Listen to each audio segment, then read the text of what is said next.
You are 3 weeks into your new routine and you can already feel it slipping away. Maybe it's that gym membership you swore was going to change everything, that meditation app that you open every single morning, or that reading habit that you were going to stack on top of your bedtime. All of it feels like friction now, like you're fighting yourself instead of becoming yourself. And here's the part that no one wants to tell you. You're not weak. You're just fighting physics. I did a recent episode on Your Success DNA that went deep into this topic, but I want to give you the core of what you need to know right now. Your brain doesn't want new habits. It wants efficiency. It wants to conserve energy for actual survival threats, not for you becoming your best self or whatever it is you're trying to accomplish. That's not motivation talking.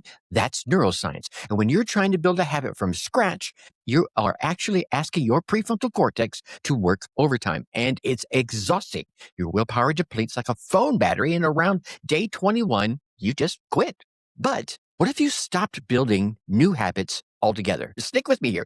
Instead of adding friction, neuroscientists like B.J. Fogg at Stanford discovered that the only sustainable way to change behavior is to anchor it to something that you're already doing. This is called habit stacking. And the mechanism is stupidly simple. Existing neural pathways are already primed. They're already rocking it. We've been talking about those in the past couple of episodes. They're already automated. You don't build a habit. You stack it into a habit that's already running on one of those primed neural pathways. And here's what this looks like in real life. You want to meditate. Instead of creating a new 10-minute block in your morning, you meditate for 90 seconds right after you pour your first cup of coffee. Not before, after. That coffee pouring, that task right there, it's already automated. It's something you're doing as part of your routine. Your brain's already in motion. You're not fighting inertia anymore. You're just going to ride it like a surfer in Southern California. The neurotransmitter dopamine doesn't spike because you accomplished meditation. It spikes because you completed the stack. Behavior becomes part of an existing loop. Research from University College London shows that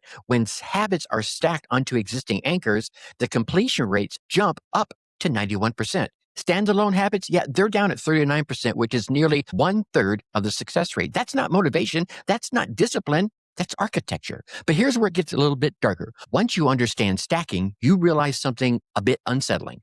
Every habit that you think you built as a standalone probably failed. That new morning routine you were maintaining, you're probably just forcing it. Every day feels like a choice, and the choice drains you. Real habits, and I'm talking about stacked habits, they don't feel like choices. They feel automatic, which means you've been exhausting yourself for nothing. The peers in your life who seem to just exercise or just read, they aren't motivated, they're stacked. They've woven those behaviors into their existing routines so deeply that not doing them would feel strange. And that's the trap. Once you see it, you can't unsee it. Every productivity influencer selling you willpower and morning routines is keeping you down in that 39% failure band. That's not where you want to live. The ambitious person out there listening to this right now, the one who wants to be transformed by December, you've probably already quit 2 things this month. And it's not because you're not good enough. It's because you're trying to build habits like a novice instead of stacking them like a scientist. The real question isn't,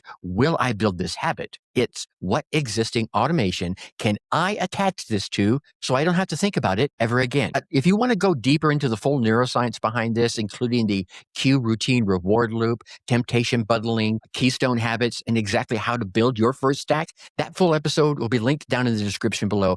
And if this gave you something to think about today, give it a thumbs up. It helps other people find this content who just might need it as much as you do. Your Success DNA podcast. Your success